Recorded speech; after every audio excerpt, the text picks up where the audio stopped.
আসসালামু আলাইকুম প্রিয় গোলাবাসী, আপনারা জানেন আমরা 3 দফায় দাবিতে আমরা দীর্ঘদিন ধরে আন্দোলন চালাচ্ছি। আমাদের 3 দফার দাবি, 1 নম্বর দাবি হলো আমাদের ভোলার গ্যাস ভোলায় চাই, 2 নম্বর দাবি হলো আমাদের সেতু চাই, 3 নম্বর দাবি হলো আমরা হসপিটাল চাই একটা।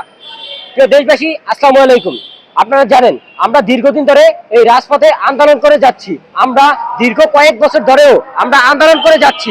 এমনকি আমাদের আন্দোলন দেখে আমাদেরকে প্রতি বছর আশ্বাস দেওয়া হয় যে আমাদের দাবি মেনে নেওয়া হবে, কিন্তু এখনো এই পর্যন্ত আমাদের দাবি মেনে নেওয়া হয় নাই। তবে মাননীয় উপদেষ্টা মহোদয়, আপনাদের কাছে একটা কথাই বলতে চাই, আমরা ভোলা জেলার মানুষ ঐক্যবদ্ধ, আমরা ভোলা জেলার মানুষ ঐক্যবদ্ধ, এক আছি। আপনারা জানেন, আপনারা যদি 24 ঘন্টার ভিতরে, আগামী 24 ঘন্টার ভিতরে আমাদের ভোলা জেলার এই দাবিগুলো যদি না মেনে নেওয়া হয়, তাহলে আপনারা ভালো করেই জানেন ভোলা জেলার ভিতরে, সারা বাংলাদেশের ভিতরে সবচেয়ে বড় দ্বীপ হলো ভোলা জেলা। এই ভোলা জেলার মানুষ প্রতিটি ঢাকা অঞ্চলের প্রতিটি অল্লি গলিতে এই ভোলার মানুষ থাকে, ভোলা বরিশালের মানুষ থাকে। আপনি যদি 24 ঘন্টার ভিতরে আগামী যদি আমাদের এই দাবি না মেনে নেন, তাহলে 24 ঘন্টার ভিতরে আমরা রাজপথে নেমেছি। আমরা গাড়ি ঘোড়া যাতায়াত সবকিছু বন্ধ করে দিব, অল্লি গল্লি চিপা চাপা যত কিছু আছে সব কিছুতে আমরা রাজপথে নেমে দিব। মাননীয় উপদেষ্টা, আপনাকে আমরা সময় দিয়েছি, আপনি আমাদেরকে আশ্বাস দিয়েছেন, আমাদেরকে ডেকেছেন, কিন্তু আমরা চাই আপনাদেরকে 24 ঘন্টার ভিতরে চাই আমাদের এই আশ্বাস, আমাদের স্বপ্ন, আমাদের সব কিছু পূরণ করেন। আপনি জানেন এই যে সারা বাংলাদেশের ভিতরে একটা সব থেকে বড় দ্বীপ ভোলা জেলা। আমরা চাই আমাদের ভোলা জেলায় শিল্প কারখানা হোক, আমরা চাই আমাদের ভোলা জেলায় সবকিছু হোক। আমরা কেন আমাদের এত বড় দ্বীপ থাকতে আমরা সারা বাংলাদেশে সব থেকে গ্যাস উৎপাদন হয় ভোলা জেলায়, আমরা এই গ্যাস সারা বাংলাদেশে এই গ্যাস দেওয়া হয়, তাহলে আমরা কেন ভোলা জেলার মানুষ এই গ্যাস পাবো না? আপনি কি জানেন ভোলা জেলার মানুষ, প্রতিটি মানুষ ঐক্যবদ্ধ? আপনি কি জানেন ভোলা জেলার মানুষ চাইলেই সবকিছু করতে পারে?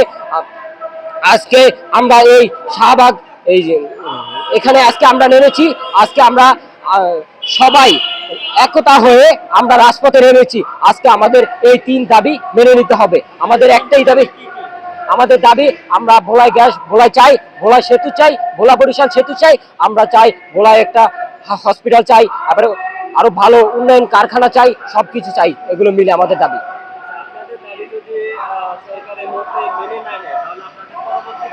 আমরা পরবর্তীতে কর্মসূচি আমাদের চলতে থাকবে। ভোলার প্রতিটি অল্লি গল্লি, প্রতিটা জায়গায় আমরা রাজপথে নেমে যাব। এমনকি মাননীয় উপদেষ্টার বাসায় বাসভবনের দিকে আমরা রওনা করবো ইনশাল্লাহ। আমাদের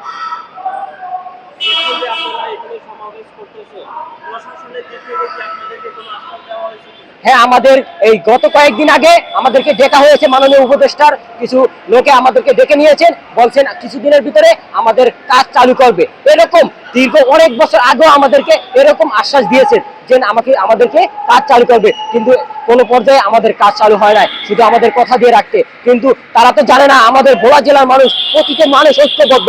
আজকে আমরা এই ভোলা জেলার মানুষ রাজপথে নেমেছি। আমাদের এই কর্মসূচি এই যে 24 সাল থেকে এখন কর্মসূচি 25 সালে চলতেছে, কিন্তু তার আগেও অনেক আগে কর্মসূচি ছিল, তখন কিন্তু আমাদের দাবি মেনে নেওয়া হয় নাই।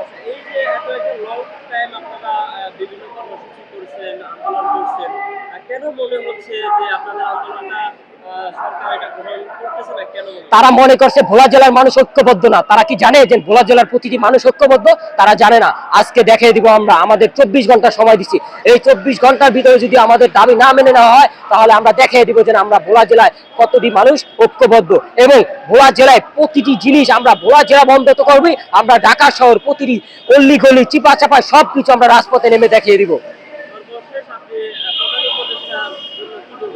আমি প্রধান উপদেষ্টার মন্ডলী সবাইকে বলতে চাই এবং ডক্টর ইউনূস স্যারকে বলতে চাই, আপনার সবার আগে আমাদের এই দাবি মেনে নিতে হবে। যদি আপনি দাবি না মেনে না হন, তাহলে আমরা ভোলা জেলার মানুষ ঐক্যবদ্ধ হয়ে আপনার বাসভবনকে আমরা গেট করা ধরবো, মানে বাসভবনের উদ্দেশ্যে রওনা করবো আমরা।